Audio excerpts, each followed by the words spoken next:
You're watching a dangerous rescue unfold in North Vancouver tonight. A paraglider somehow ends up getting caught in hydro wires and stays dangling for more than an hour. Good evening. Thanks for joining us. That scene playing out in North Vancouver tonight. We'll go live to Sarah McDonald, who joins us from Mount Royal and Ranger Avenue. Sarah, what's the latest?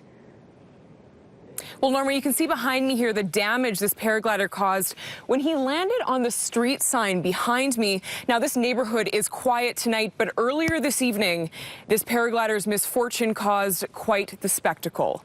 Neighbors say they saw the paraglider, a man in his 50s named Bruno, flying unusually close to the ground here in Canyon Heights just as the sun was setting tonight.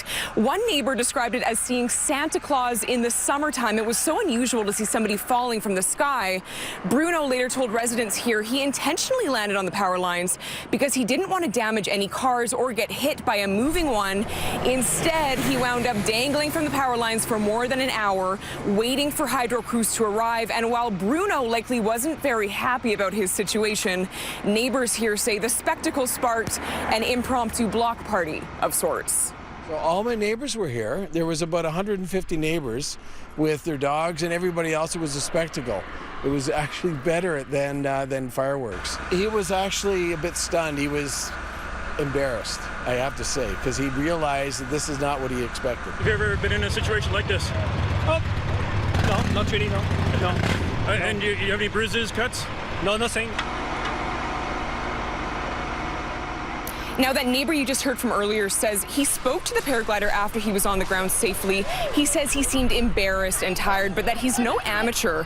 Bruno told him he has 26 years of experience piloting a paraglider and that this landing was actually intentional. And Norma, looking at those pictures and the damage left behind, there's no question Bruno was fortunate to escape without any serious injuries, and that was likely a combination of luck and skill. Yeah, absolutely. It's a wonder that nobody was hurt in this, Sarah. So good news there. But this must have affected power in the neighborhood tonight as well. Well, dozens of residents here said their power went out. At first, they were surprised because it's not windy at all tonight out here. But of course, Norma, once they came outside, they saw what was happening. They put the pieces of the puzzle together pretty quickly. All right, Sarah McDonald joining us live for an incredible story unfolding on the North Shore tonight. Thank you, Sarah.